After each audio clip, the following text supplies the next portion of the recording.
C'est peut-être la dernière lettre que j'écris, car dans 1 heure, nous montons aux tranchées pour demain attaquer et essayer de faire la trouée. Il est probable que pas ou très peu rentreront. J'avais envie, en avant-première du livre Sur la place, dans cette région évidemment qui a tellement souffert de la guerre de 14-18, de faire un lien avec l'histoire. C'est le préfet qui a eu l'idée de cette batterie de l'éperon et Jacques Weber portant la voix des poilus, portant les textes de la Grande Guerre dans ce lieu-là. C'est évidemment symbolique et c'est un grand moment d'émotion pour tout le monde. Notre attaque se produit dans la plaine un peu sur la gauche de Saint-Thomas, petit village de la Marne. Donc c'est là que je vais porter mes os. Nous avons eu le grand plaisir et la joie d'apprendre que ce site et cette manifestation avec la participation prestigieuse de Jacques Weber a été labellisé au titre des commémorations de 14-18 par le gouvernement français.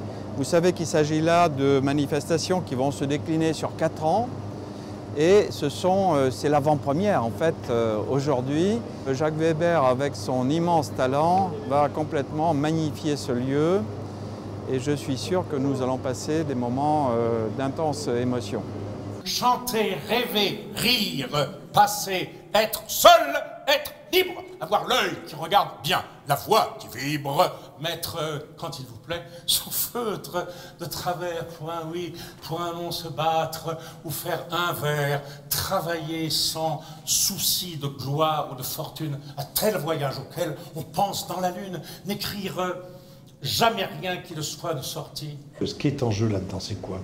C'est que sur des lieux de mémoire, des lieux chargés d'histoire, c'est des lieux qui appartiennent profondément à ses habitants, vous arrivez, vous débarquez, et se renaît, se réveille la poésie de ces lieux et leur mémoire.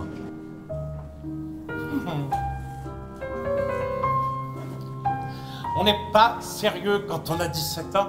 Un beau soir, foin des bocs et de la limonade, des cafés tapageurs aux lustres éclatants, on va sous les tilleuls verts de la promenade. Les tilleuls sentent bon dans les bons soirs de juin. L'air est parfois si doux qu'on ferme la paupière. Le vent chargé de bruit, la ville n'est pas loin, a des parfums de vigne et des parfums de bière. Comment voulez-vous comparer l'incroyable don de sa personne, d'un monde de 19 ans, qui a la vie devant lui, qui a l'amour devant lui, qui a laissé sa petite copine, qui a fait l'amour juste avant de partir et qui se retrouve dans la merde jusqu'au nombril, avec une patte brisée, des couilles foutues en l'air, enfin ce qui était raconté dans une lettre que j'ai lue, c'est totalement hallucinant, c'est inacceptable, enfin la grandeur des nations, c'est la misère des petites gens aussi, hein. Donc voilà, moi d'aller retrouver ce lieu, j'y vais à petits pas de loup, très humblement, j'essaie d'y faire exister par tous les moyens, avec ce qu'il y a de quand même, c'est le moins qu'on puisse faire, de générosité. Les balles avaient bien sifflé, mais personne n'avait été touché.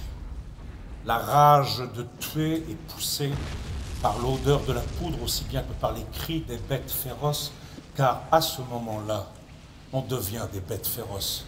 Ne pensant qu'à tuer et massacrer, nous nous élançons tout comme un seul homme. Victor est à mes côtés, mais bientôt dans cette course folle, je ne le vois plus. Les camarades tombent presque tous blessés. Ce sont alors des cris de douleur. D'un côté, on entend ma femme, mes enfants, de l'autre, ma mère. Achevez-moi, ne me faites plus souffrir.